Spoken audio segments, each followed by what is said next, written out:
summoned by the wife to go and pick her up from work. Don't know why she can't walk around herself, but she wants me to drive all the way around the corner to pick her up. Maybe she got something to carry, I don't know. I'm also hoping that she knows where my watch is, because I'm sure I left it on the desk in the study when I went to bed last night, and I can't seem to find it.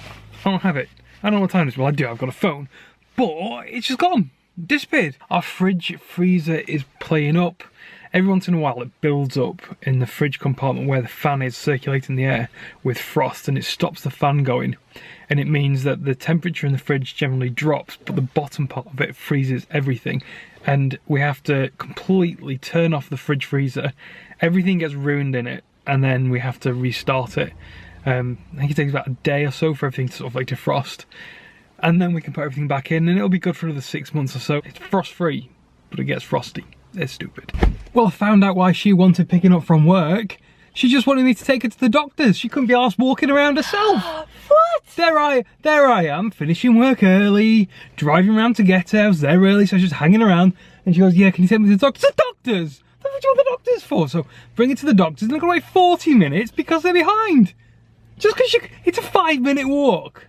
What do you say for yourself? If your mum is watching, this is why. No, shut up, yo.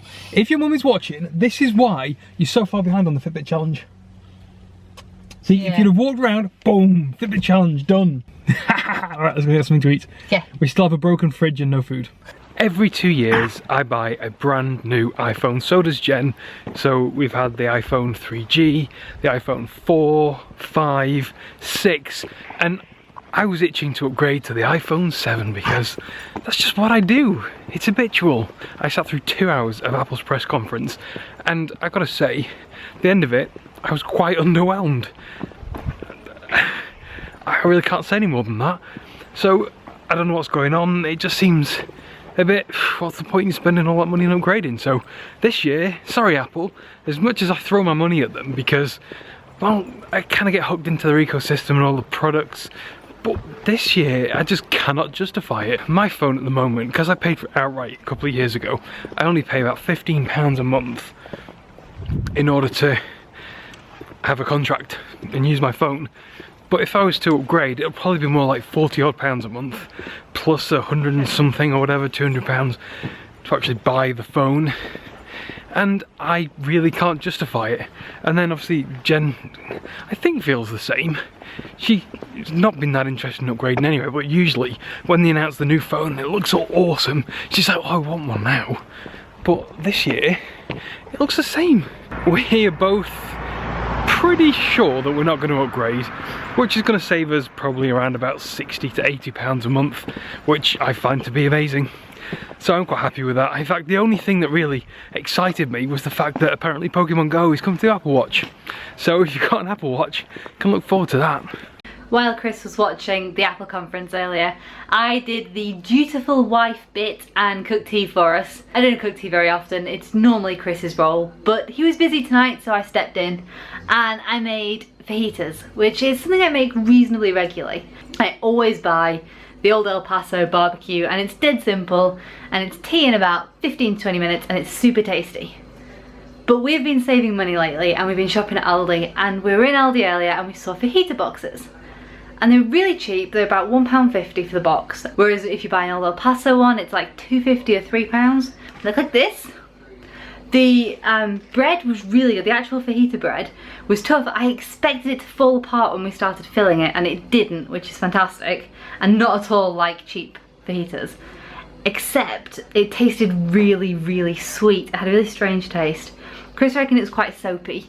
I just thought it was sugary and weird. And the powder that goes on it, spices, the seasoning, it was spicy, but it wasn't tasty. It didn't really taste of anything, just hot. So all in all, big thumbs down for Aldi fajitas. They do not work. Make your own, or just buy old El Paso and suck up the cost. As always happens about this time of year, Chris here is updating our entire house. That's laptop, computer, iPads, phones, watches, everything is on charge and updating, and I basically can't use the internet. So while he does this, I'm gonna watch the Bake Off, because it's Wednesday night, it is Bake Off time. Please leave us a comment down below. I'm really not sure what we're going to do about this new iPhone. It's like, it's time for us to buy a new phone, but we don't really want it. So it's silly, it's stupid. We shouldn't be buying it. Leave us a comment down below and let me know if you're buying it or if you're not getting it. Give us the pros and cons. What do you guys reckon? I really want to know. I need some help with this one. Anyway, it's past my bedtime, so I'm off to bed. Good night, guys. I will see you tomorrow. Also, it's not as discreet. You're walking down the road with this camera, people think you're an idiot. You walk down the road with that, they're just gonna think I'm a freaking douchebag. Well, they probably think that anyway, but more of a douchebag.